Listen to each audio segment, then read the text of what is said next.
Civilians में आपका स्वागत है। आज के क्लास में हम लोग चैप्टर 5 यानी कि कार्मिक प्रशासन को शुरू करेंगे। और लोक प्रशासन में पब्लिक एडमिनिस्ट्रेशन में अभी तक हम लोग का 4 चैप्टर खत्म हो चुका है। अगर आप उनको नहीं देखे हैं तो उनको ज़रूर देख लें, क्योंकि तभी जाके आपको आगे की क्लासेस समझ में आएंगी। तो हम लोग का चैप्टर 5 जो कि कार्मिक प्रशासन से संबंधित है, इसको हम लोग देखेंगे। इसमें मुख्य रूप से हम लोग भर्ती प्रक्रिया क्या है, कितने प्रकार की भर्ती होती है, या फिर संघ लोक सेवा आयोग, राज्य लोक सेवा आयोग, प्लस यहाँ से जो अधिकारी बनते हैं उनके ट्रेनिंग से संबंधित जो भी प्रावधान है उनको हम लोग देखेंगे। तो ये चैप्टर बहुत ज़्यादा इजी होगा, क्योंकि हम लोग इस चैप्टर में जो भी चीज़ देखेंगे वो कहीं ना कहीं हम लोग हर जगह से सुने हैं और देखे हैं। बस अभी क्या करना है हम लोग को कि इस चैप्टर को एक बार पढ़ना है सही से और चीज़ों को समझना है। बाकी हम लोग जानते हैं बहुत सारी चीज़ें इस चैप्टर में, तो उन्हीं चीज़ों को हम लोग को शब्द में लिख देना होगा। तो चैप्टर का नाम है कार्मिक प्रशासन। तो कार्मिक प्रशासन मतलब क्या हो गया? तो कार्मिक प्रशासन भी एक संगठन के मानव संसाधन प्रबंधन की प्रक्रिया है, जिसमें कर्मचारी की भर्ती, उनका प्रशिक्षण, उनका विकास, प्रदर्शन और फाइनली उनका मूल्यांकन संबंधित गतिविधियां शामिल है। तो कार्मिक प्रशासन का मुख्य उद्देश्य क्या हो गया? कर्मचारी की भर्ती करना, उनको ट्रेनिंग देना और उनका प्रदर्शन किस प्रकार से उसका मूल्यांकन करना। तो कार्मिक प्रशासन एक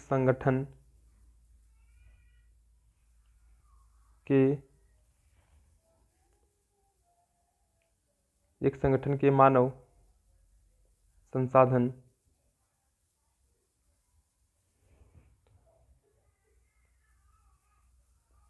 प्रबंधन की प्रक्रिया है।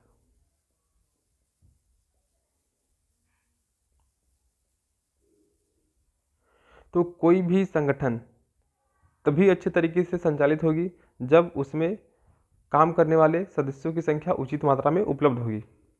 लेकिन अगर उचित मात्रा में संख्या नहीं है तो वो संगठन कहीं ना कहीं अपने कार्यों का संपादन नहीं कर पाएगी।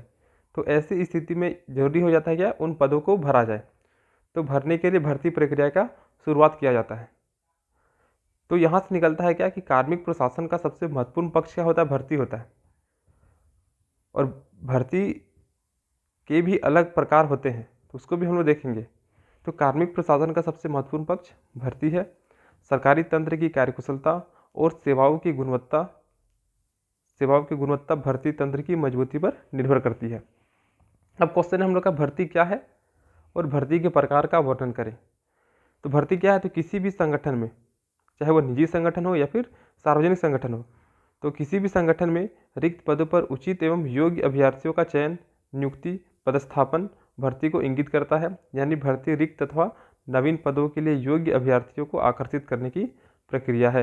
यानी कि गवर्नमेंट जॉब का जैसे वैकेंसी आता है, तो इससे क्या होता है, जो नए नए युवा होते हैं जिनकी उम्र फॉर्म भरने की होती है, वे सभी उस फॉर्म को अप्लाई करते हैं ताकि वे उस संगठन में भर्ती प्रक्रिया के माध्यम से शामिल हो सके। और कोई भी संगठन भर्ती क्यों लेती है? क्योंकि वहाँ पे पदों की रिक्तता होती है।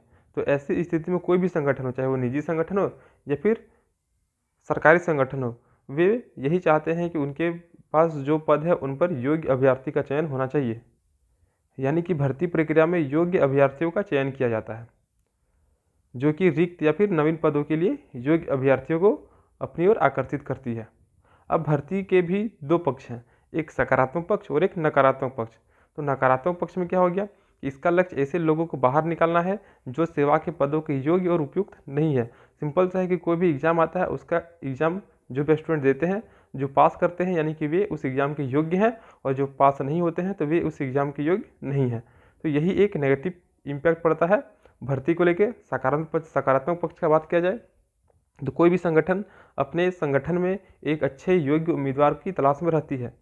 तो ऐसी स्थिति में सभी बच्चों में जो योग्य होंगे वही मुख्य रूप से भर्ती प्रक्रिया में शामिल होंगे। तो सकारात्मक भर्ती का उद्देश्य सबसे योग्य एवं कार्य सक्षम लोगों को पद पर आसीन करना, तथा सकारात्मक भर्ती का उद्देश्य सबसे योग्य, सबसे प्रतिभाशाली एवं कार्य सक्षम कार्मिकों की भर्ती हेतु कार्य योजना निर्मित करना है। तो ये दो चीज़ हो गया क्या, भर्ती का सकारात्मक पक्ष और एक नकारात्मक पक्ष। अब है कि भर्ती में बहुत सारी प्रक्रियाएं हैं। सामान्य रूप से भर्ती, नियुक्ति और चयन, इन तीनों शब्द को हम लोग लगभग एक जैसा शब्द में प्रयोग करते हैं, यानी कि समानार्थी शब्द के रूप में हम लोग इसको प्रयोग करते हैं। लेकिन अगर एडमिनिस्ट्रेशन में देखा जाए, पब्लिक एडमिनिस्ट्रेशन में, लोक प्रशासन में, तो इन सभी शब्द का अलग अलग मतलब है। भर्ती का अपना अलग मतलब है, नियुक्ति का अलग मतलब है और चयन का अपना अलग मतलब है। तो नियुक्ति और चयन ये दोनों जो है ये भर्ती के अंदर ही आ जाते हैं। भर्ती एक व्यापक प्रक्रिया है जिसके अंतर्गत चयन, प्रमाणीकरण, नियुक्ति एवं पदस्थापन इत्यादि प्रक्रिया शामिल होती है। तो भर्ती के अंदर ही चयन और नियुक्ति आ जाते हैं, यानी कि चयन और नियुक्ति कहीं ना कहीं भर्ती का सबसेट हो गया। अगर ये हम लोग का भर्ती वाला सेट है तो चयन और नियुक्ति इसी के अंदर में एग्जिस्ट करते हैं। अब है कि भर्ती की आवश्यकता होती है क्योंकि संगठन को सही तरीके से संचालित करना होता है। तो भर्ती के भी बहुत सारे चरण होते हैं। जैसे सबसे पहला भर्ती क्यों होगा, क्योंकि उनके पास पदों की रिक्तता है और उस पद को भरना है, यानी कि पद की आवश्यकता है। फिर दूसरा पॉइंट क्या है कि पद के लिए योग्यता और अन्य अर्हताओं का निर्धारण, कि किस योग्यता के आधार पर हम लोग इस पद को भरेंगे। फिर तीसरा है विज्ञापन की प्रक्रिया, यानी कि अब विज्ञापन जारी किया जाएगा, फिर हम लोग फॉर्म को अप्लाई करेंगे, आवेदन पत्रों का अवलोकन करेंगे, उसके बाद चयनीकरण होगा, फिर प्रमाणीकरण, फिर नियुक्ति, फिर ट्रेनिंग और फिर जाके पदस्थापन किया जाएगा, यानी व्यक्ति को किसी विशिष्ट पद पर या पदअवधि पर नियुक्त किया जाएगा। तो सबसे लास्ट में आता है हम लोग का पदस्थापन आता है। चयनीकरण मतलब क्या हो गया कि जो योग्य उम्मीदवार है उनमें से भी जो सबसे योग्य हैं उनको चयन करके भर्ती एजेंसी के द्वारा संगठन में शामिल करना। तो चयनीकरण योग्य उम्मीदवारों में से योग्य उम्मीदवारों का चयन है तथा चयनीकरण प्रक्रिया भर्ती एजेंसियों द्वारा संचालित की जाती है। जैसे कि अगर झारखंड में सीजीएल का एग्ज़ाम या फिर केंद्र में जैसे आईएएस, आईपीएस और आईएफएस का एग्ज़ाम ये मुख्य रूप से संघ लोक सेवा आयोग के द्वारा संचालित की जाती है। तो इसी प्रकार से भर्ती एजेंसियों के द्वारा एग्ज़ाम कंडक्ट किया जाता है और उसी के माध्यम से उम्मीदवार में से भी जो सबसे योग्य उम्मीदवार है उनका चयन किया जाता है। तो यही प्रक्रिया चयनीकरण कहलाता है। जैसे कि संघ लोक सेवा आयोग यानी कि यूपीएससी अखिल भारतीय एवं केंद्रीय सेवाओं के अधिकारियों का चयन करता है। अखिल भारतीय सेवा मुख्य रूप से आईएएस, आईपीएस और आईएफएस यानी कि इंडियन फॉरेन सर्विस, तो ये सब शामिल होते हैं मुख्य रूप से। तो यूपीएससी के द्वारा अखिल भारतीय सेवा और केंद्र सेवाओं के लिए अधिकारियों का चयन करता है और उसी प्रकार से राज्य लोक सेवा आयोग के द्वारा राज्य अधिकारियों का चयन किया जाता है। जैसे कि झारखंड में राज्य लोक सेवा आयोग यानी कि जेपीएससी हो गया। प्रमाणीकरण क्या है, तो प्रमाणीकरण की प्रक्रिया अभ्यर्थियों के प्रमाण पत्र एवं चारित्रिक सत्यापन की प्रक्रिया से संबंधित है। यानी कि प्रमाणीकरण क्या है, एक प्रक्रिया है जिसमें किसी दस्तावेज या फिर उत्पाद या फिर सेवा की प्रामाणिकता और विश्वसनीयता की जांच की जाती है। फिर आता है नियुक्ति।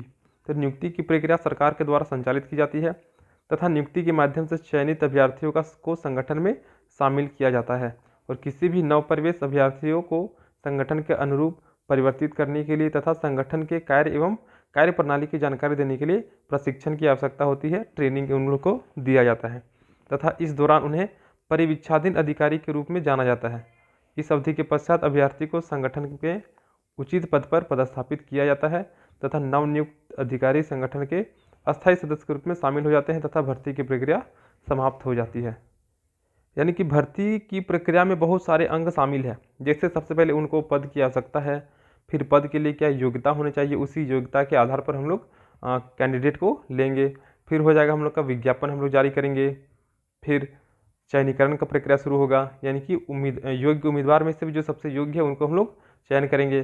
फिर प्रमाणीकरण यानी कि हम लोग उनकी जो भी दस्तावेज हैं या फिर जो भी सेवा की प्रामाणिकता है उसकी हम लोग जांच करेंगे। उसके बाद हम लोग का आता है नियुक्ति। तो सरकार के द्वारा उनका नियुक्ति किया जाएगा जो कि एग्जाम में पास हुए हैं। अब आएगा अगला हम लोग का ट्रेनिंग आएगा। तो कोई भी संगठन है, हम लोग संगठन में जा रहे हैं एग्जाम को क्लियर करके, तो कोई ज़रूरी नहीं है कि हम लोग उस संगठन के अनुसार तुरंत ढल जाएंगे या फिर उस संगठन में किस प्रकार से कार्यों का संचालन किया जाता है ये हम लोग को आइडिया ही होगा। तो ऐसी स्थिति में हम लोग को प्रशिक्षण की आवश्यकता होती है, तो हम लोग को प्रशिक्षण दिया जाता है और तब तक हम लोग को कोई भी पद हम लोग को नहीं दिया जाता है, तो हम लोग उस स्थिति में परिवीक्षाधीन अधिकारी के रूप में जाने जाते हैं। तो कंप्लीट ट्रेनिंग हो जाता है, उसके बाद हम लोग को एक पद दिया जाता है, तो हम मतलब कि हम लोग का पदस्थापित किया जाता है। तो इतना होने के बाद यानी कि फाइनली भर्ती प्रक्रिया शुरू होती है पदों की आवश्यकता से, और फाइनली जब हम लोग का पदस्थापन किया जाता है यानी कि किसी पद पर नियुक्त किया जाता है, तब जाके भर्ती की प्रक्रिया कंप्लीट होती है। अब आगे है भर्ती के लिए बहुत सारे प्रणाली पहले प्रचलित थी, जैसे संरक्षण प्रणाली, फिर लूट प्रणाली, उसके बाद नीलामी प्रणाली। तो संरक्षण प्रणाली में सिर्फ और सिर्फ कुलीन वर्ग के व्यक्ति को ही प्रशासनिक पदों में नियुक्त किया जाता था और ये मुख्य रूप से ब्रिटेन में प्रचलित था। अगर लूट प्रणाली की बात किया जाए तो ये अमेरिका में प्रचलित था और इसके अंतर्गत राष्ट्रपति अपने राजनीतिक दल के कार्यकर्ताओं को प्रशासनिक अधिकारी के रूप में नियुक्त करते थे। फिर तीसरा है नीलामी प्रणाली। तो नीलामी प्रणाली फ्रांस में प्रचलित था और इसके अंतर्गत प्रशासनिक पदों को उचित मूल्य के आधार पर बिक्री की प्रथा प्रचलित थी। लेकिन वर्तमान में योग्यता प्रणाली लोक सेवकों की भर्ती के लिए प्रचलित है और जिसके अंतर्गत प्रतियोगिता परीक्षाओं के माध्यम से योग्यता का निर्धारण कर अभ्यर्थियों का चयन एवं नियुक्ति की जाती है। प्रतियोगिता परीक्षा का आरंभकर्ता देश चीन है और तथा भारत में 1853 के अधिनियम के आधार पर 1854 में प्रतियोगिता प्रणाली को अपनाया गया तथा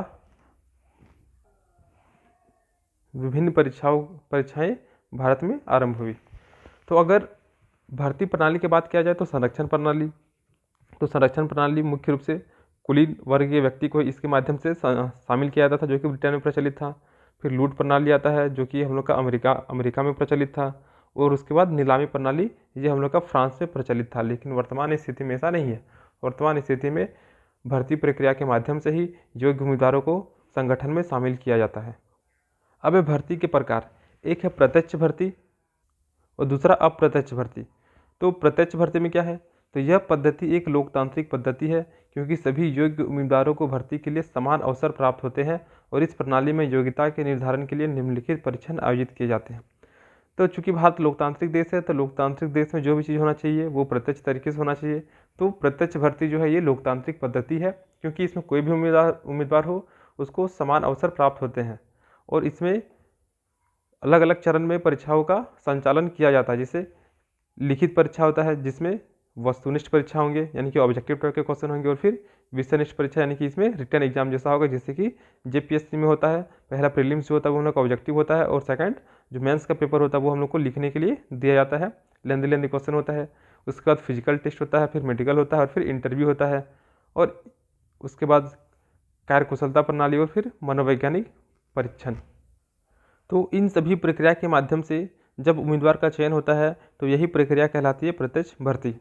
अब प्रत्यक्ष भर्ती में क्या होता है, तो इसमें मुख्य रूप से जो नवयुवक होते हैं या फिर जो नवीन विचार वाले व्यक्ति होते हैं उन्हीं का चयन होता है क्योंकि इंटरव्यू में जो भी क्वेश्चन पूछे जाएंगे उनको अपने तार्किक और बौद्धिक क्षमता के आधार पर हम लोग को जवाब देना होता है जिससे कि विद्यार्थी के विचारों के बारे में भी सामने वाले को पता चलता है और उसके अनुसार उनको नंबर दिया जाता है।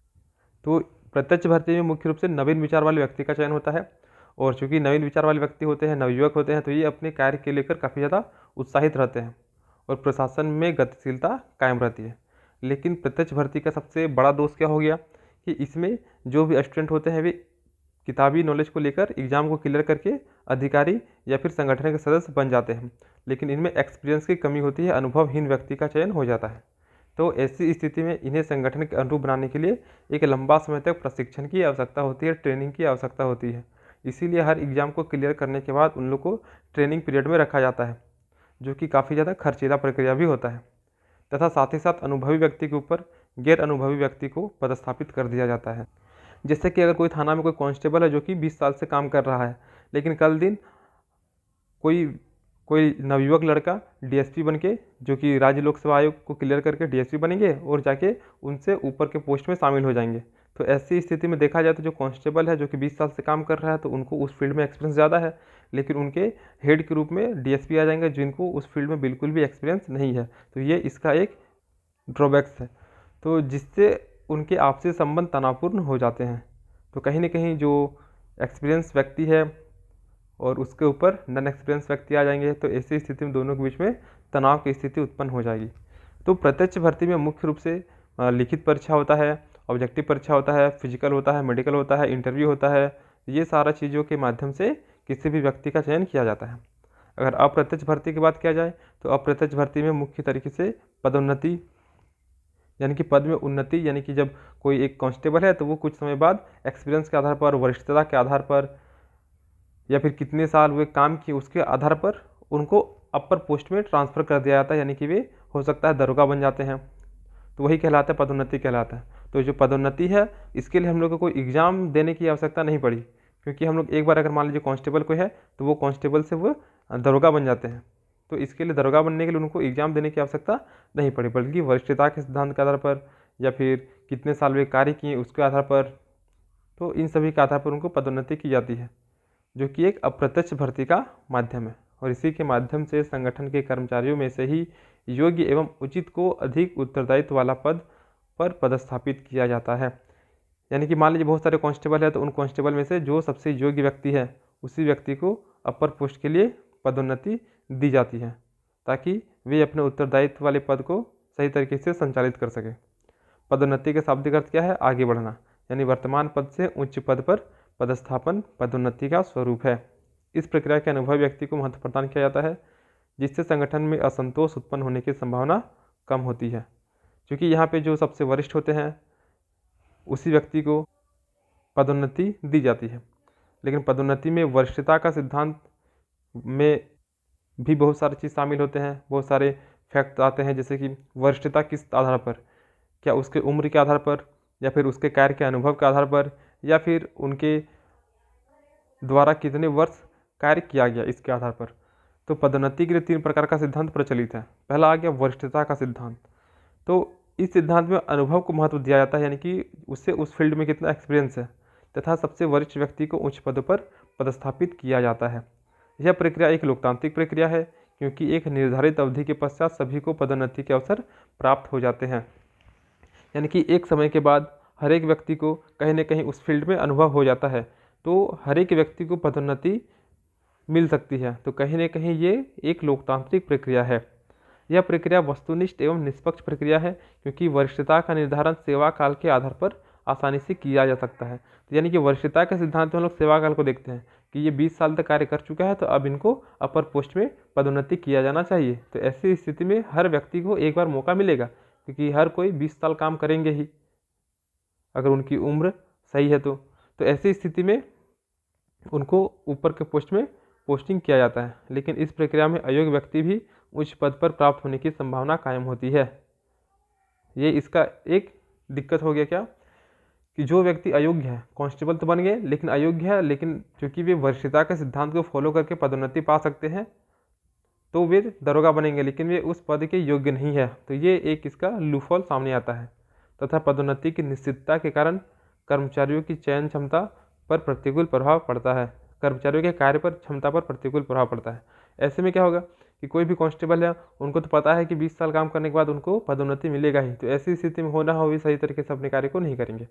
तो वरिष्ठता का सिद्धांत में मुख्य रूप से अनुभव को, एक्सपीरियंस को महत्व दिया गया है, और इसी के माध्यम से हर व्यक्ति एक बार कहीं ना कहीं पदोन्नति उनका होना ही होगा। और इसी को लोकतांत्रिक प्रक्रिया कहा गया, क्योंकि इसमें हर एक व्यक्ति को समान अवसर मिलेगा।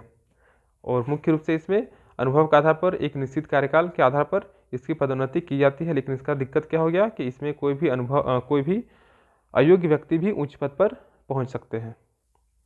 फिर है योग्यता का सिद्धांत। तो योग्यता का सिद्धांत में सिंपल सा है कि योग्यता के आधार पर इनको पदोन्नति दी जाएगी। तो यह सिद्धांत योग्य व्यक्ति के योग्य पद पर आधारित है, यानी उच्च पदों के लिए योग्यता का निर्धारण कर कर्मचारियों को उच्च पद पर पदस्थापित किया जाता है, तथा योग्यता के निर्धारण कर्मचारी की गुप्त रिपोर्ट या फिर रिकॉर्ड का विश्लेषण किया जाता है। यह उल्लेखनीय है कि प्रत्येक कर्मचारी अथवा अधिकारी की कार्य क्षमता का मूल्यांकन उनके उच्चाधिकारी द्वारा किया जाता है। तो योग्यता का सिद्धांत, यानी कि योग्यता के आधार पर उनको उच्च पद पर पदोन्नति की जाएगी। अब उनके योग्यता कौन तय करेगा, तो उस व्यक्ति के, उस कर्मचारी के जो ऊपर के कर्मचारी होते हैं, वे उनकी योग्यता का निर्धारण करेंगे। यानी कि उस अधिकारी से जो उच्च अधिकारी है वे डिसाइड करेंगे कि ये इस पद पर जाने के काबिल है या नहीं है। तो इसके लिए वे बहुत सारे वर्गों में इनको वर्गीकृत किया है, जैसे कि सबसे पहला उत्कृष्ट है, या बहुत अच्छा है, या फिर अच्छा है, या फिर साधारण है। तो अगर किसी भी कर्मचारी का कार्य क्षमता बहुत ज़्यादा अच्छा है तो उनको उत्कृष्ट दिया जाएगा। फिर अगर उससे थोड़ा कम है तो वेरी गुड, उसके बाद गुड, और फिर ऑर्डिनरी दिया जाएगा। तो इसके बेसिस पे, यानी कि योग्यता के सिद्धांत के आधार पर किसी भी व्यक्ति को उसके पद से ऊपर के पद में पदस्थापित किया जाएगा। और ये मुख्य रूप से डिपेंड करता है किसी भी कर्मचारी से ऊपर के जो यानी कि उच्च अधिकारी होते हैं उनके द्वारा। अब तीसरा आता है वरिष्ठता सह योग्यता का सिद्धांत, यानी कि इसमें वरिष्ठता का भी आधार होना चाहिए और योग्यता भी होना चाहिए।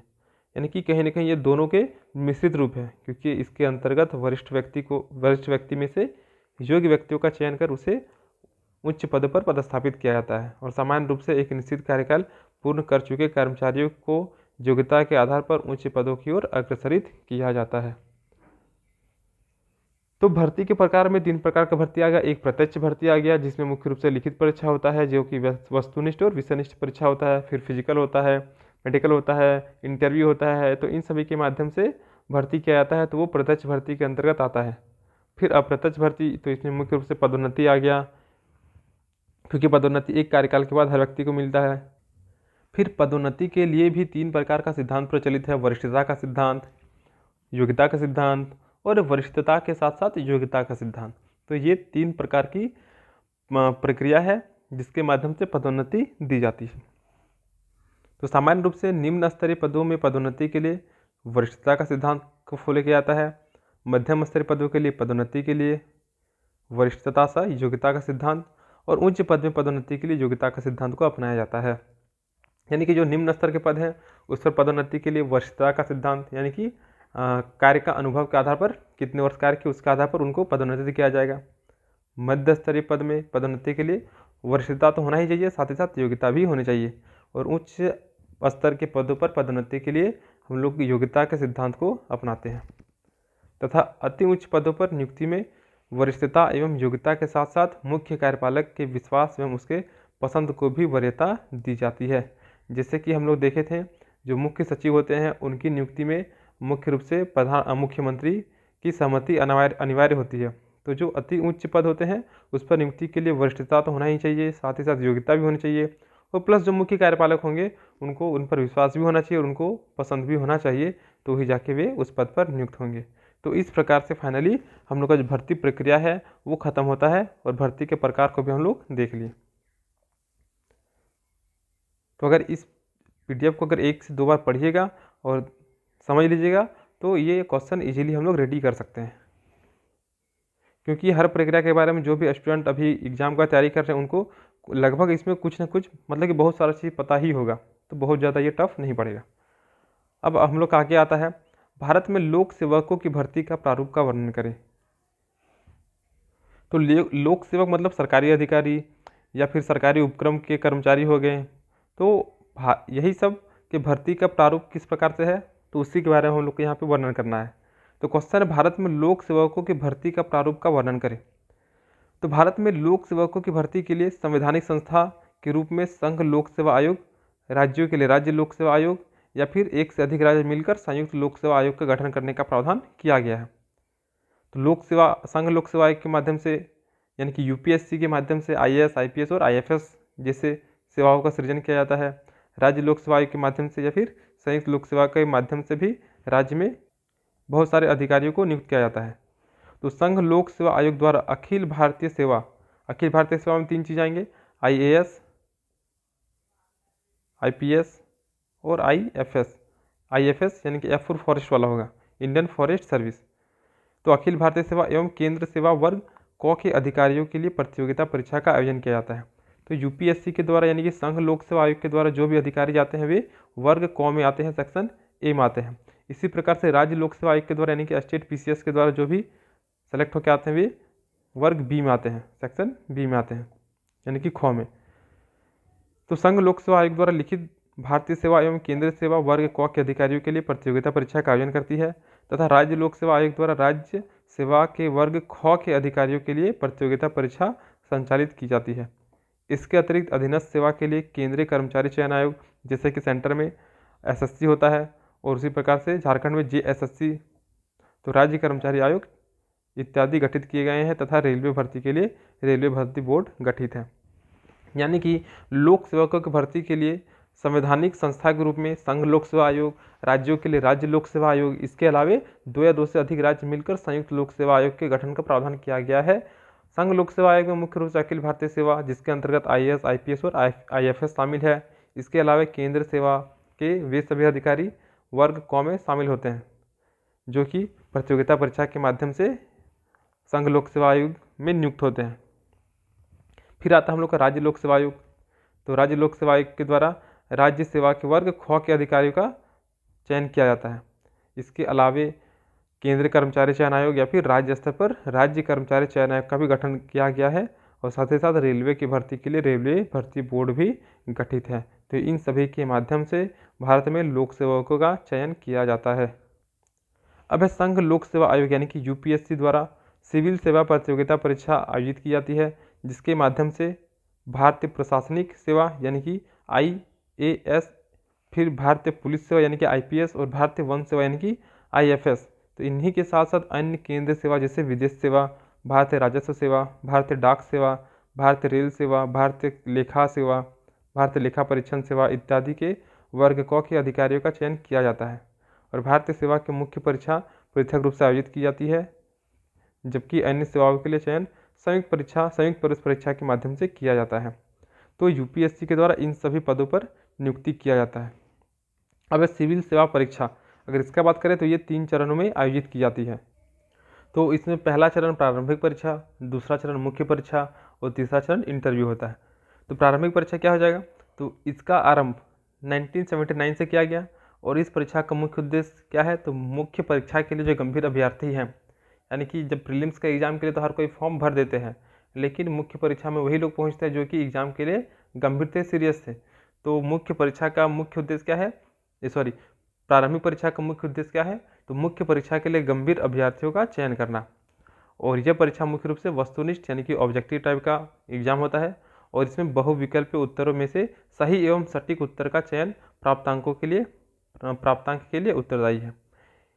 तो जैसा कि जेपीएससी में भी पहला पेपर और सेकंड पेपर जो होता है वो ऑब्जेक्टिव टाइप का होता है और उसमें से भी हम लोग को बहुविकल्पीय उत्तर होते हैं, उनमें से सबसे सही और सटीक उत्तर का चयन करने से हम लोग को मार्क्स मिलता है। तो उसी प्रकार से यूपीएससी में भी होता है, लेकिन वहाँ पे नेगेटिव मार्क होता है।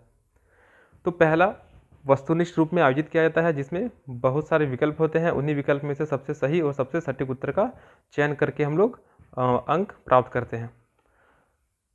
आरंभ में सामान्य अध्ययन के साथ साथ एक ऐच्छिक विषय की परीक्षा आयोजित की जाती थी, लेकिन वर्तमान में 200 अंकों का सामान्य अध्ययन और 200 अंकों का अभिवृत्ति प्रकोप यानी कि एप्टीट्यूड टेस्ट की परीक्षा आयोजित की जाती है, जिसको हम लोग सीसेट के नाम से भी जानते हैं।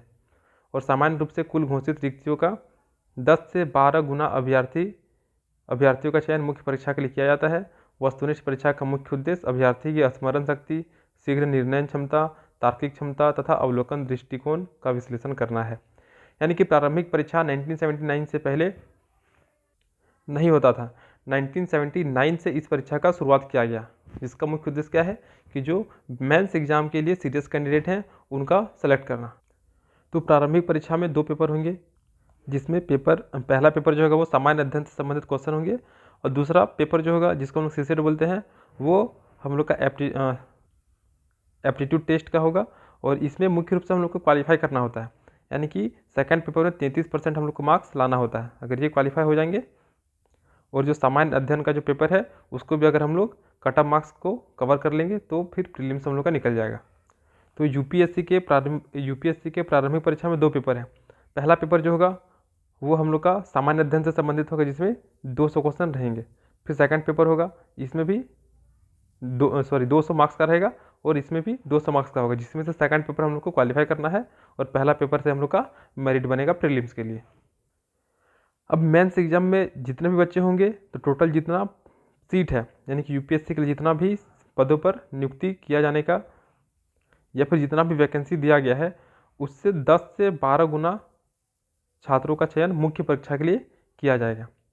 प्रीलिम्स के एग्ज़ाम का मुख्य उद्देश्य क्या है, तो जो भी स्टूडेंट है उसका स्मरण शक्ति कितना है, शीघ्र निर्णय क्षमता, क्योंकि एक पर्टिकुलर टाइम पे हम लोग को सारा क्वेश्चन अटेम्प्ट करना होता है, उनका तार्किक क्षमता और अवलोकनात्मक दृष्टिकोण, तो ये सभी के बारे में जानना रहता है। तो ये हो गया हम लोग का यूपीएससी का प्रारंभिक परीक्षा, जिसमें 2 पेपर होगा। सेकंड पेपर क्वालिफाइंग होता है, 33% लाएंगे तो क्वालिफाई कर जाएंगे और जो हम लोग का फर्स्ट पेपर है उसी के आधार पर हम लोग का रिजल्ट तय किया जाएगा और मुख्य परीक्षा के लिए टोटल पदों का 10 से 12 गुना अभ्यर्थियों का चयन किया जाएगा। फिर आता है मुख्य परीक्षा। तो मुख्य परीक्षा मुख्य रूप से विषयनिष्ठ स्वरूप की में आयोजित की जाती है, यानी कि इसमें हम लोग को क्वेश्चन आंसर फॉर्मेट में लिखना होता है। इसका मुख्य उद्देश्य क्या है, तो अभ्यर्थी का स्मरण शक्ति, निबंधात्मक क्षमता, विश्लेषणात्मक क्षमता, वैचारिक क्षमता एवं मूल्यांकन क्षमता का विश्लेषण करना होता है। और ये मुख्य रूप से इस प्रकार से आयोजित होता है, जिसे पहला अनिवार्य एवं आहार्तांक विषय, जिसमें 2 पेपर होता है। एक अंग्रेजी भाषा पेपर होता है जो कि 300 मार्क्स का होता है, और सेकंड 8वीं अनुसूची में जितने भी 22 भाषा है, इन 22 भाषा में से आप किसी भी एक भाषा को रख सकते हैं और ये पेपर भी 300 मार्क्स का होगा। तो यहाँ पे पहला जो होगा वो अंग्रेजी भाषा होगा, ये नेसेसरी है। सेकंड हम लोग के पास ऑप्शन है कि 8वीं अनुसूची में जितना भी सब्जेक्ट है, जितना भी विषय है, उसमें से हम लोग किसी भी एक विषय को सेलेक्ट कर सकते हैं, और दोनों सब्जेक्ट में हम लोग को अलग अलग से क्वालिफाई करना होगा। इसमें भी क्वालिफाई करना होगा, इसमें भी क्वालिफाई करना होगा, और इससे हम लोग का मेरिट नहीं बनेगा, मेरिट बनेगा हम लोग का इससे। तो दूसरा है अंक प्रदायी विषय, जिसमें प्रथम पत्र जो कि निबंध से संबंधित होता है, जिसमें जो कि 250 अंक का पूछा जाता है। इसके अलावा सामान्य अध्ययन, सामान्य अध्ययन में 4 पेपर होते हैं, जिसमें से पेपर 1 सामान्य अध्ययन में 4 पेपर है, एक पेपर 250 मार्क्स का है, तो टोटल हो गया हम लोग का 1000 अंक। तो जिसमें पेपर 1, पेपर 2, पेपर 3, पेपर 4 करके होगा। तो चूंकि पेपर 1 हम लोग का क्या है, निबंध है, उसके बाद आएगा हम लोग का पेपर 2 आएगा, तो ये हो गया निबंध जो कि 250 अंक का हो गया। फिर पेपर 2,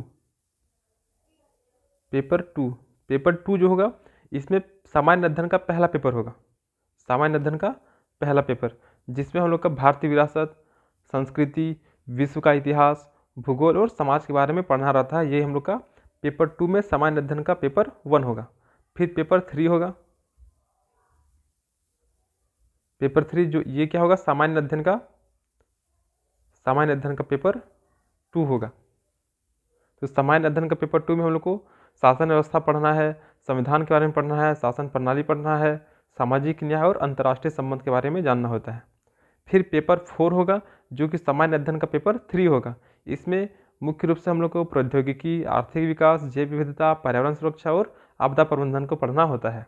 फिर सामान्य अध्ययन का पेपर 4 होगा जो कि हम लोग का प्रश्न पत्र का पेपर 5 होगा। तो पेपर 5 सामान्य अध्ययन का पेपर 4, जिसमें हम लोग को नीति शास्त्र, सत्यनिष्ठा और अभिरुचि के बारे में पढ़ना होता है। तो इस प्रकार से 4 पेपर होंगे, जिसमें से जीएस के 4 होंगे और एक पेपर हम लोग का निबंध का होगा, और हर एक पेपर 250 मार्क्स का होगा। तो प्रथम निबंध वाला 250, और यहाँ पे हम लोग का हो गया 4 पेपर 250 करके, यानी कि 1000 मार्क्स का हो गया हम लोग का। उसके बाद छठा और 7वां पेपर जो होगा, ये वैकल्पिक विषय पर रहेगा, जिससे हम लोग यहाँ पे अगर आपका मैथ ऑनर्स है तो आप मैथ रख सकते हैं, हिस्ट्री है तो हिस्ट्री रख सकते हैं, पॉलिटी रख सकते हैं, यानी कि आप पे डिपेंड करेगा। तो छठा और 7वां पेपर जो है ये वैकल्पिक विषय का होगा, यानी कि यहाँ भी 2 पेपर है, और एक पेपर 250 मार्क्स का, तो 2 पेपर 500 मार्क्स का।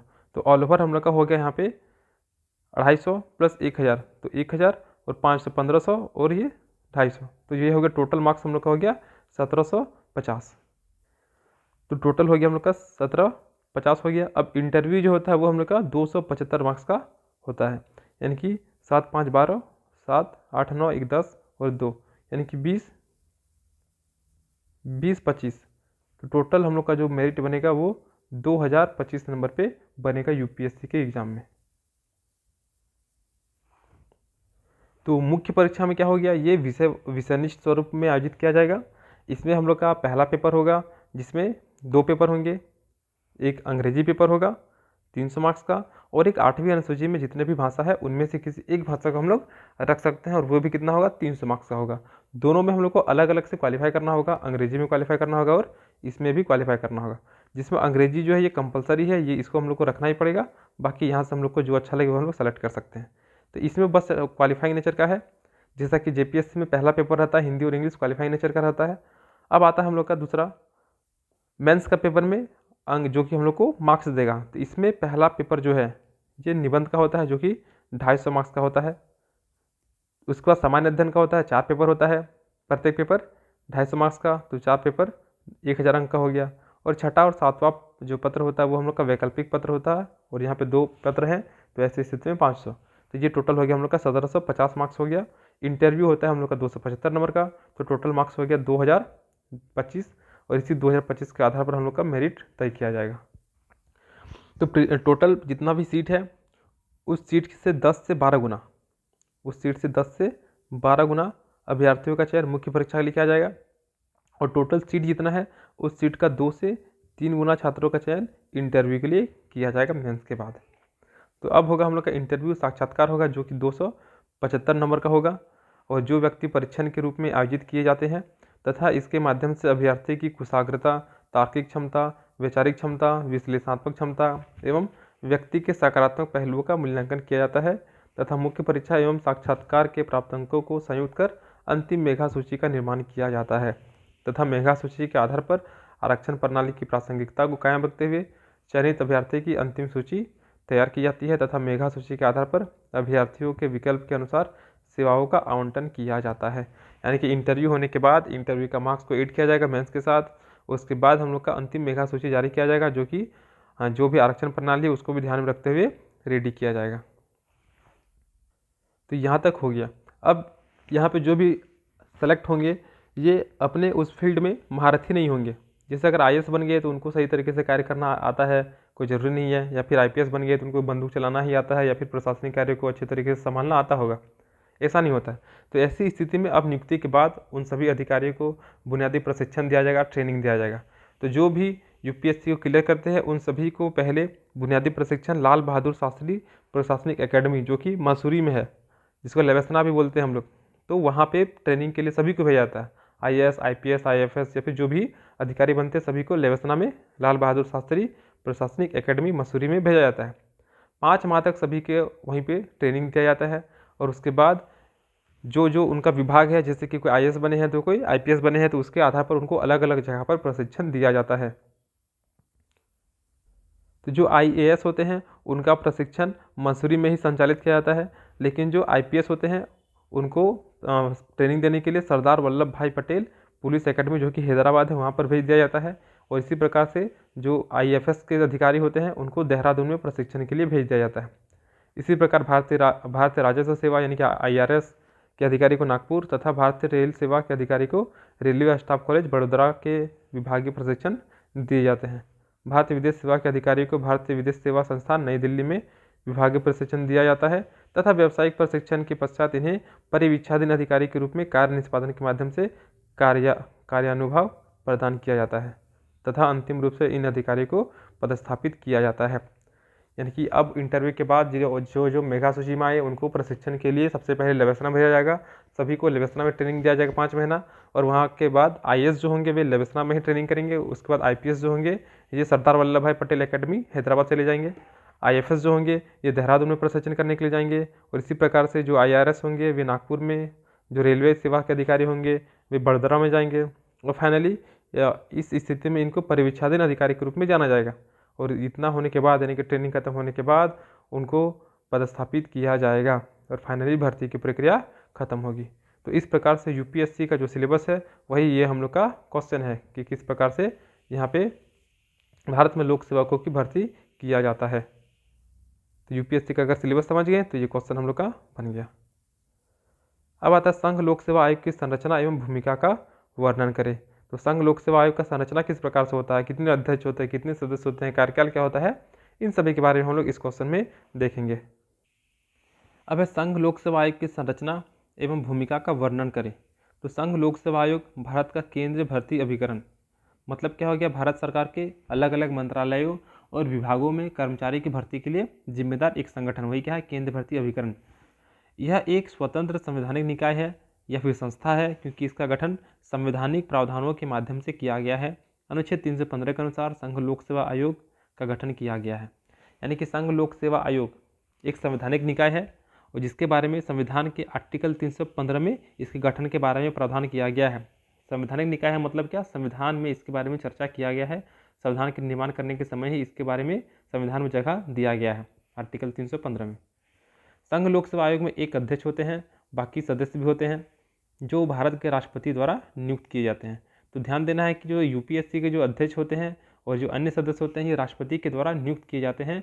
ये हम लोग का ऑब्जेक्टिव क्वेश्चन में पूछ भी सकता है कि संघ लोक सेवा आयोग के अध्यक्ष या फिर सदस्यों की नियुक्ति निम्न में से किसके द्वारा की जाती है। संविधान में आयोग की संख्या का उल्लेख नहीं है लेकिन इसका निर्धारण राष्ट्रपति के द्वारा किया जाता है। साधारणतया आयोग में एक अध्यक्ष और अधिकतम 10 सदस्य शामिल होते हैं। आयोग के अध्यक्ष एवं सदस्यों की योग्यता का उल्लेख नहीं है लेकिन यह आवश्यक है कि आयोग के आधे सदस्यों को भारत सरकार या राज्य सरकार के अधीन कम से कम 10 वर्ष का काम करने का अनुभव हो। तो संघ लोक सेवा आयोग में एक अध्यक्ष होंगे और एक अध्यक्ष के अलावा अन्य सदस्य भी होंगे जिनकी नियुक्ति मुख्य रूप से राष्ट्रपति के द्वारा किया जाता है। इसके अलावे इसमें कितने सदस्य होंगे इसके बारे में संविधान में एग्जैक्टली नहीं बताया गया है, लेकिन ये राष्ट्रपति द्वारा तय किया जाता है कि इसमें कितने सदस्यों को रखना है। आयोग में एक अध्यक्ष होंगे और अधिकतम 10 सदस्य शामिल हो सकते हैं। और जो भी अध्यक्ष होंगे, जो भी सदस्य होंगे, उनकी योग्यता के बारे में भी 315 आर्टिकल में कुछ भी वर्णन नहीं किया गया है, लेकिन यह आवश्यक है कि जो भी सदस्य होंगे, आधे से ज़्यादा सदस्य भारत सरकार या फिर स्टेट गवर्नमेंट के अधीन कम से कम 10 वर्ष तक कार्य करने का एक्सपीरियंस रहा हो, तो ही जाके वे यूपीएससी के सदस्य बन सकते हैं, जिनकी नियुक्ति राष्ट्रपति के द्वारा किया जाएगा। अब है कि आयोग या फिर जो भी आयोग के जो भी अध्यक्ष होते हैं या फिर सदस्य होते हैं, तो उनको पद ग्रहण करने की तारीख से 6 वर्ष या फिर उम्र अगर 65 वर्ष हो गया, यानी कि कार्यकाल का अगर बात करें तो 6 वर्ष का कार्यकाल होता है या फिर 65 वर्ष, तो जो पहले होगा, अगर कार्यकाल 6 वर्ष हो गया तो भी रिटायर हो जाएंगे, और अगर उम्र 65 वर्ष हो गया, चाहे वो 2 ही साल काम कर पाएँ तो भी वे रिटायर हो जाएंगे। इनमें से जो भी पहले हो अपना पद धारण करते हैं। कार्यकाल के दौरान राष्ट्रपति को संबोधित करके भी अपना त्यागपत्र दे सकते हैं। हालांकि अगर सुप्रीम कोर्ट के द्वारा इनको हटाया जा सकता है तो सुप्रीम कोर्ट यानी कि उच्चतम न्यायालय के प्रतिवेदन के आधार पर राष्ट्रपति द्वारा इन्हें पदमुक्त किया जा सकता है। तो यूपीएससी के जो भी अध्यक्ष होते हैं, जो भी सदस्य होते हैं, उनका कार्यकाल सामान्यतः 6 वर्ष का होता है या फिर 65 वर्ष की आयु तक होते हैं। जो भी पहले होगा उसके अकॉर्डिंग भी अपने पद धारण करेंगे। राष्ट्रपति अगर चाहेंगे तो इनको समय से पूर्व भी हटा सकते हैं सुप्रीम कोर्ट के प्रतिवेदन के आधार पर, लेकिन अगर जो सदस्य हैं वे खुद से अगर हटना चाहते हैं तो फिर राष्ट्रपति को संबोधित करके अपना त्यागपत्र दे सकते हैं। अब संविधान में संघ लोक सेवा आयोग की निष्पक्षता एवं स्वतंत्रता के लिए निम्नलिखित उपबंध है। अब मान लीजिए कि यहाँ पे जो सदस्य हैं वही करप्टेड हैं, तो ऐसी स्थिति में कहीं ना कहीं यूपीएससी के निष्पक्षता पर सवाल उत्पन्न होता है। तो ऐसी स्थिति में इसकी निष्पक्षता को बनाए रखने के लिए क्या क्या उपबंध उसको देखते हैं। तो जो भी सदस्य होंगे या फिर जो अध्यक्ष होंगे उनको उच्चतम न्यायालय के प्रतिवेदन पर ही राष्ट्रपति द्वारा पदमुक्त किया जा सकता है। यानी कि जब तक सुप्रीम कोर्ट कोई डिसीजन नहीं देती है सदस्य या फिर अध्यक्ष को लेकर, तब तक राष्ट्रपति उनको हटा नहीं सकती है। यानी कि ऐसी स्थिति में जो भी सदस्य होंगे, जो भी अध्यक्ष होंगे, उनको राष्ट्रपति के अकॉर्डिंग कार्य करने पर किसी प्रकार का प्रेशर नहीं दिया जाएगा, क्योंकि वैसे भी राष्ट्रपति उनको पद से हटा नहीं सकते हैं। दूसरा पॉइंट क्या है, अध्यक्ष और सदस्यों के वेतन भत्ते एवं अन्य सेवा शर्तें राष्ट्रपति द्वारा सेवा निर्धारित की जाती है तथा कार्यकाल के दौरान उनमें कोई भी अलाभकारी परिवर्तन नहीं किया जा सकता है। यानी कि जो उनकी नियुक्ति के समय जो उनका वेतन था या फिर जिस प्रकार के भी लाभ उनको दिया जा रहा था उसमें किसी प्रकार का परिवर्तन उनके कार्यकाल के दौरान नहीं किया जाएगा। अध्यक्ष और सदस्य का वेतन भत्ता जो होगा वो भारत का संचित निधि पर भारित होगा। इसके अलावा अध्यक्ष एवं सदस्य सेवानिवृत्ति के पश्चात किसी भी सरकार के अधीन किसी भी पद पर नियोजन के लिए योग्य नहीं होगा। यानी कि एक बार आप अगर यूपीएससी के सदस्य या फिर अध्यक्ष बन गए तो आपका रिटायरमेंट होने के बाद भी आप किसी भी स्टेट गवर्नमेंट या फिर इंडियन गवर्नमेंट के अधीन किसी भी प्रकार के पद पर नहीं जा सकते हैं। तो इस प्रकार से यूपीएससी के निष्पक्षता और स्वतंत्रता को बनाए रखने के लिए बहुत सारे उपबंध किए गए हैं। अब आयोग का कार्य क्या है, यानी कि यूपीएससी का कार्य क्या है, तो उसको देखते हैं। तो केंद्र सरकार को अखिल भारतीय सेवा, जिसमें कि आईएएस, आईपीएस और आईएफएस यानी कि इंडियन फॉरेस्ट सर्विस होगा, तथा केंद्र सेवा एवं केंद्र शासित प्रदेश की लोक सेवाओं में नियुक्ति के लिए उचित सलाह प्रदान करना। अखिल भारतीय सेवा, केंद्र सेवा और केंद्र शासित क्षेत्रों में लोक सेवाओं में नियुक्ति के लिए प्रतियोगिता परीक्षा आयोजित करना। केंद्र सरकार को पदोन्नति तथा एक सेवा से दूसरे सेवा में स्थानांतरण के संदर्भ में सलाह देना। प्रशिक्षण के संदर्भ में केंद्र सरकार को सलाह देना। केंद्र सरकार को अनुशासनात्मक मामलों में सलाह देना। इसके अलावा सेवा अवधि के दौरान क्षतिपूर्ति के मामलों में केंद्र सरकार को सलाह देना। सेवानिवृत्ति के पश्चात पेंशन निर्धारण के मामले में केंद्र सरकार को सलाह देना। और सेवा के विस्तार तथा सेवानिवृत्ति नौकरशाहों का पुनर्नियुक्ति के संदर्भ में सलाह देना। यानी कुल मिला के आयोग के बहुत सारे कार्य हैं, जिसमें जो भी अधिकारी है उनके प्रशिक्षण से संबंधित केंद्र सरकार को सलाह देना है, या फिर अनुशासन बनाए रखना, या फिर जो भी क्षतिपूर्ति है इससे संबंधित मामले में सलाह देना। फिर पेंशन, रिटायरमेंट के बाद जो पेंशन होगा उस पेंशन से संबंधित केंद्र सरकार को सलाह देना। तो ये सभी कार्य मुख्य रूप से आयोग के द्वारा यानी कि यूपीएससी के द्वारा किया जाता है। फिर संघ लोक सेवा आयोग के कर्तव्यों में संसद द्वारा विस्तार किया जा सकता है। यानी कि इतना करते होने के बावजूद भी संसद के द्वारा संघ लोक सेवा आयोग के कर्तव्यों में विस्तार किया जा सकता है, यानी कि इनका दायरा को बढ़ाया जा सकता है। यानी संसद अधिनियम पारित करके संघ लोक सेवा आयोग को अतिरिक्त कार्य सौंप सकती है। और संघ लोक सेवा आयोग अपना वार्षिक प्रतिवेदन राष्ट्रपति को प्रस्तुत करते हैं तथा राष्ट्रपति इस प्रतिवेदन का व्यापक विचार विमर्श के लिए संसद के सदनों के पटल पर प्रस्तुत करते हैं। यानी कि जो भी वार्षिक प्रतिवेदन होता है यूपीएससी इसको राष्ट्रपति को देते हैं और राष्ट्रपति इसको संसद के दोनों सदन में प्रस्तुत करते हैं ताकि उस पर उचित वाद विवाद हो सके। लेकिन यदि आयोग के सिफारिश को स्वीकृति नहीं की गई तो इसके लिए उचित एवं तार्किक कारण ही प्रस्तुत करना भी आवश्यक है तथा अस्वीकृति के सभी मामले की जांच कैबिनेट की नियुक्ति समिति द्वारा जांच कराया जा सकता है।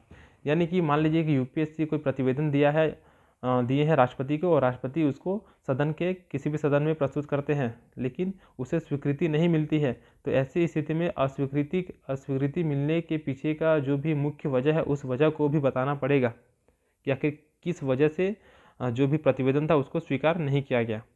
प्लस क्या हो गया कि इन सभी मामले का जांच कैबिनेट के द्वारा एक नियुक्ति समिति का गठन किया जाएगा, उसके द्वारा भी किया जा सकता है। तो ऐसे नहीं है कि आप डायरेक्टली उसको रिजेक्ट कर देंगे, बल्कि रिजेक्ट करेंगे तो उसके पीछे आपको उसका एग्जैक्ट रीजन भी बताना पड़ेगा। संघ लोक सेवा आयोग एक परामर्शदात्री संगठन है तथा भर्ती, पदोन्नति, प्रशिक्षण, सेवाओं का वर्गीकरण, कैडर प्रबंधन, सेवानिवृत्ति, पेंशन, अनुशासनात्मक मामलों एवं सेवा के दौरान दुर्घटना के क्षतिपूर्ति के संदर्भ में सरकार को सलाह देती है। यानी कब पदोन्नति है, कब ट्रेनिंग है या फिर पेंशन या फिर रिटायरमेंट, इन सभी से संबंधित जितने भी मैटर होते हैं इन सभी में सरकार को सलाह देने का कार्य संघ लोक सेवा आयोग के द्वारा किया जाता है। आयोग प्रतियोगिता परीक्षा का आयोजन करती है तथा योग्य एवं उपयुक्त उम्मीदवार का चयन कर उसे नियुक्ति के लिए सरकार को सिफारिश करती है। अतः आयोग कई प्रकार के विभागीय कार्यों में सरकार को सहायता देती है तथा कार्मिक, लोक शिकायत एवं पेंशन संबंधी मंत्रालय को आवश्यक सहायता भी देती है। लोक सेवा आयोग की सिफारिश को स्वीकार करना केंद्र सरकार की इच्छा पर निर्भर है, लेकिन सामान्य रूप से आयोग की सिफारिश को स्वीकार कर लिया जाता है तथा यदि किसी सिफारिश पर स्वीकार नहीं किया गया है तो सरकार द्वारा अस्वीकृति के उचित एवं उपयुक्त कारण को बताना आवश्यक है तथा सरकार ऐसे नियम भी बना सकते हैं जिससे आयोग के सलाहकारी कार्यों को नियंत्रित किया जा सकता है। तो इस प्रकार से यूपीएससी यानी कि संघ लोक सेवा आयोग की जो भी संरचना है, यहाँ पर मुख्य रूप से हम लोग का एक अध्यक्ष होंगे, 10 सदस्य होंगे अधिकतम, लेकिन इनके योग्यता क्या होगी इसके बारे में एग्जैक्टली बताया नहीं गया है। इनके सदस्य की संख्या कितनी होगी इसके बारे में एग्जैक्टली बताया नहीं गया है। इनका क्या भूमिका है, क्या कर्तव्य है, ये सभी चीज़ हम लोग देख लिए। अब आता है हम लोग का राज्य लोक सेवा आयोग और इसी के साथ संयुक्त लोक सेवा आयोग की संरचना एवं भूमिका। तो संविधान के अनुच्छेद 315 तो 315 के अनुसार ही क्या है, राज्य स्तर पर राज्य लोक सेवा आयोग होंगे या 2 से अधिक राज्यों के लिए संयुक्त लोक सेवा आयोग का गठन किया जाएगा तथा ये संस्थाएं राज्यों के लिए केंद्रीय भर्ती अभिकरण के रूप में कार्य करती है।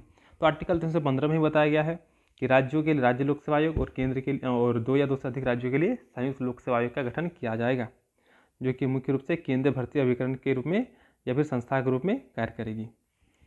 राज्य एवं संयुक्त लोक सेवा आयोग में एक अध्यक्ष होते हैं और अन्य सदस्य होते हैं, जैसा कि यूपीएससी में होता है। संयुक्त लोक सेवा आयोग के एक अध्यक्ष एवं सदस्य भारत के राष्ट्रपति द्वारा नियुक्त किए जाते हैं तथा राज्य लोक सेवा आयोग के अध्यक्ष एवं सदस्य राज्यपाल के द्वारा नियुक्त किए जाते हैं। तो ये सब ध्यान रखना है कि यूपीएससी के आयोग या फिर अध्यक्ष की नियुक्ति यूपीएससी के अध्यक्ष या फिर सदस्यों की नियुक्ति राष्ट्रपति करते हैं। संयुक्त लोक सेवा आयोग के अध्यक्ष या फिर सदस्यों की नियुक्ति भी राष्ट्रपति ही करेंगे, लेकिन राज्य लोक सेवा आयोग के अध्यक्ष या फिर सदस्यों की नियुक्ति उस राज्य के राज्यपाल करेंगे। ये ध्यान देना है। संविधान में यहाँ भी आयोग में कितना संख्या होगा इसको लेकर नहीं किया गया है और इसका निर्धारण संयुक्त लोक सेवा आयोग के संदर्भ में राष्ट्रपति द्वारा तथा राज्य लोक सेवा आयोग के संदर्भ में राज्यपाल द्वारा किया जाता है। तो जैसे कि यूपीएससी में कितने सदस्य होंगे इसका निर्धारण मुख्य रूप से राष्ट्रपति के द्वारा किया जाता है, तो इसी प्रकार से संयुक्त लोक सेवा आयोग में भी सदस्यों की संख्या का निर्धारण राष्ट्रपति करेंगे और राज्य लोक सेवा आयोग में कितने सदस्य होंगे इसका निर्धारण संबंधित राज्य के राज्यपाल करेंगे। आयोग के अध्यक्ष एवं सदस्यों की योग्यता का उल्लेख नहीं है, लेकिन आवश्यक है कि आयोग के आधे सदस्यों को भारत सरकार या राज्य सरकार के अधीन कम से कम 10 वर्ष काम करने का अनुभव हो। यानी कि जो यूपीएससी के लिए जो क्राइटेरिया था वही क्राइटेरिया संघ लोक सेवा आयोग के द्वारा संघ लोक सेवा आयोग के लिए और राज्य लोक सेवा आयोग के लिए भी किया गया है। संयुक्त लोक सेवा आयोग के लिए और राज्य लोक सेवा आयोग के लिए किया गया है। संयुक्त एवं राज्य लोक सेवा आयोग के अध्यक्ष एवं सदस्यों का कार्यकाल अधिकतम 6 वर्ष या फिर अधिकतम आयु 62 वर्ष निर्धारित की गई। ये ध्यान देना है क्या कि यूपीएससी के लिए जो अधिकतम उम्र थी वो 65 वर्ष था या फिर 6 वर्ष। यानी कि आप अगर मान लीजिए कि 55 साल में अगर आप अध्यक्ष बनते हैं या फिर सदस्य बनते हैं तो 55 से 61 साल में आप रिटायर कर जाएंगे। लेकिन आप 60 साल की उम्र में अगर आप यूपीएससी के सदस्य बनते हैं या फिर अध्यक्ष बनते हैं तो कार्यकाल कितना 6 वर्ष होगा, लेकिन चूँकि 5 वर्ष में ही आपका 65 साल हो जाएगा तो आप 5 वर्ष कार्यकाल में ही खत्म हो जाएंगे, मतलब कि आपका कार्यकाल खत्म हो जाएगा। लेकिन अगर स्टेट पीसीएस की बात किया जाए या फिर संयुक्त लोक सेवा आयोग की बात किया जाए तो ऐसी स्थिति में 65 वर्ष तो ऐसी स्थिति में 6 वर्ष तो कार्यकाल है, लेकिन अधिकतम उम्र 62 वर्ष है। यानी कि 62 वर्ष से पूर्व अगर आप 6 वर्ष कार्यकाल कर पाएँ तो अच्छी बात है, अन्यथा अगर आप 60 साल की उम्र में अगर नियुक्त होते हैं और 2 साल बाद ही आपका 62 वर्ष हो जाता है तो आपका कार्यकाल 2 वर्ष का ही रहेगा। तो ये ध्यान देना। तथा कार्यकाल के दौरान संयुक्त लोक सेवा आयोग के अध्यक्ष अथवा सदस्य राष्ट्रपति को संबोधित करके त्यागपत्र देकर अपने पद से मुक्त हो सकते हैं, जबकि राज्य लोक सेवा आयोग के अध्यक्ष एवं सदस्य राज्यपाल को संबोधित करके त्यागपत्र देकर अपने पद से मुक्त हो सकते हैं। यानी कि जो जिसको नियुक्त करेंगे वे अपना त्यागपत्र उन्हीं को देंगे। और बिल्कुल ये यूपीएससी के पहले चले आ रहा है तो कोई दिक्कत होगा नहीं इसमें। फिर संयुक्त एवं राज्य लोक सेवा आयोग के अध्यक्ष अथवा सदस्यों को राष्ट्रपति द्वारा उच्चतम न्यायालय के प्रतिवेदन के आधार पर बर्खास्त किया जा सकता है। यानी कि जो भी स्टेट पीसीएस के अध्यक्ष होते हैं या फिर सदस्य होते हैं या फिर जो भी संयुक्त लोक सेवा आयोग के अध्यक्ष या फिर सदस्य होंगे उनको हटाने के लिए मुख्य रूप से सुप्रीम कोर्ट का प्रतिवेदन की आवश्यकता होती है, या फिर अगर वो स्वयं हटना चाहेंगे तो राष्ट्रपति को भी आवेदन देकर हट सकते हैं।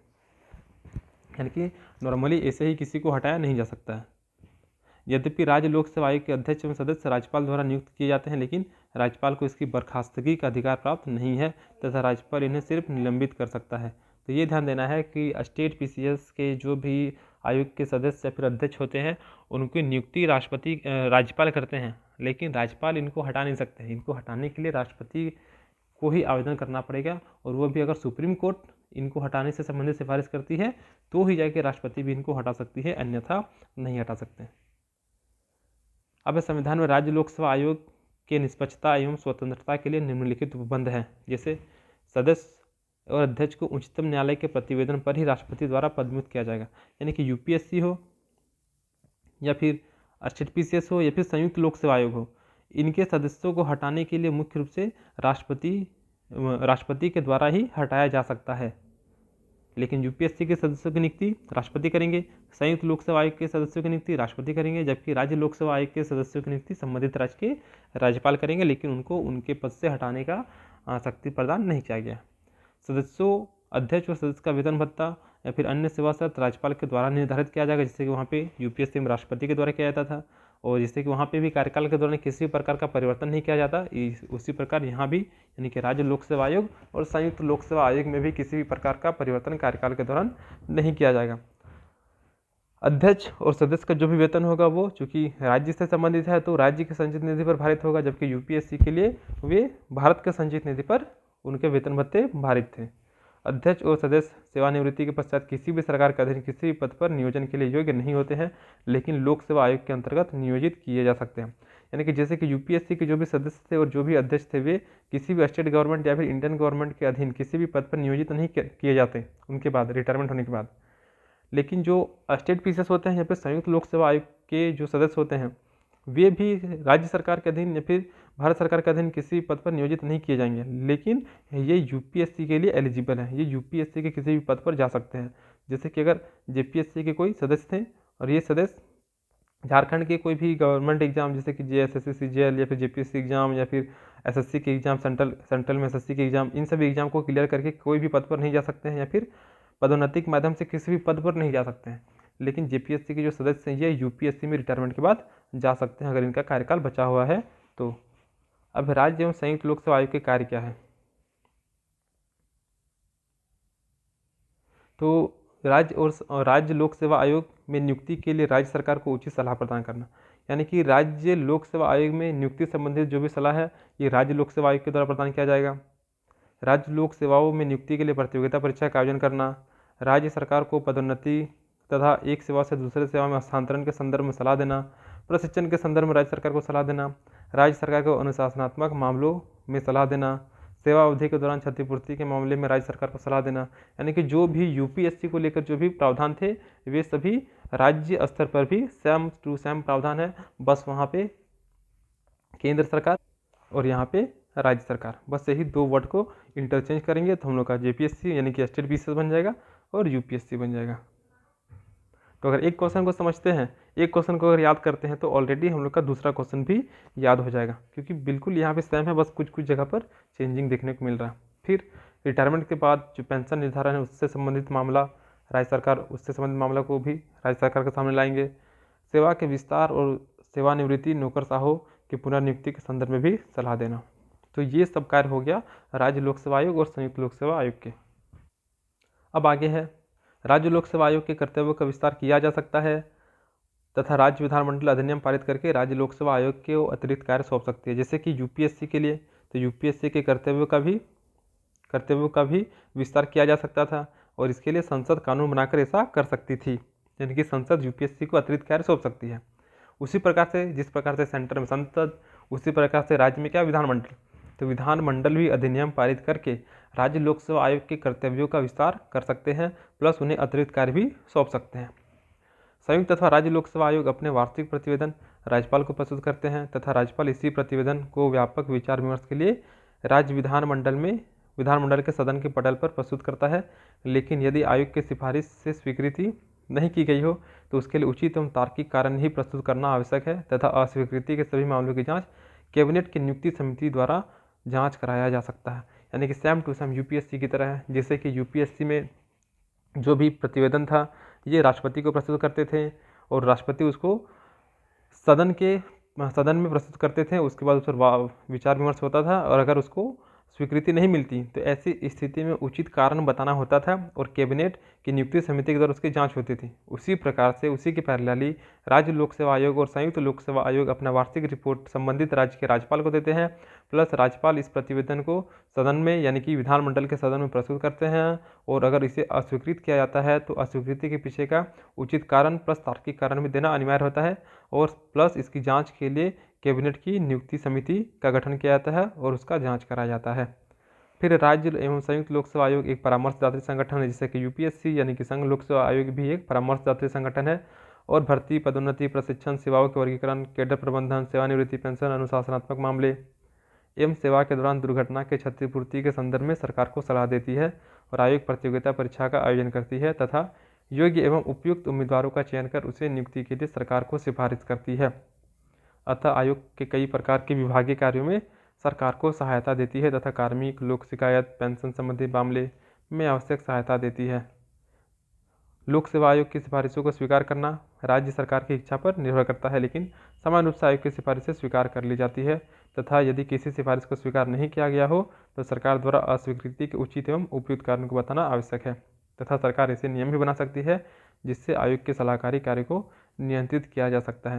यानी कि ये पूरा पैराग्राफ सेम टू सेम उसी प्रकार से जिस प्रकार से यूपीएससी में था उसी प्रकार से यहाँ पे भी बनाया गया है, तो जिससे कि दोनों क्वेश्चन काफ़ी ज़्यादा ईजी हो जाएगा क्योंकि लगभग इसका पैटर्न बिल्कुल पिछला क्वेश्चन की तरह ही है। तो आज के क्लास को इतना ही रखते हैं। इसके बाद एक और क्लास होगा जिसमें हम लोग प्रशिक्षण ये सब के बारे में पढ़ेंगे कि IAS IPS ऑफिसर इन लोग का प्रशिक्षण किस प्रकार से दिया जाता है, कार्यकाल क्या होता है, ये सभी कुछ हम लोग पढ़ेंगे। तो एक क्लास में इसको हम लोग ट्राई करेंगे, ख़त्म कर देंगे क्योंकि आने वाला बहुत इजी चीज़ है तो कोई दिक्कत होगा नहीं इसमें। तो मिलते हैं अगली वीडियो के साथ, तब तक के लिए धन्यवाद।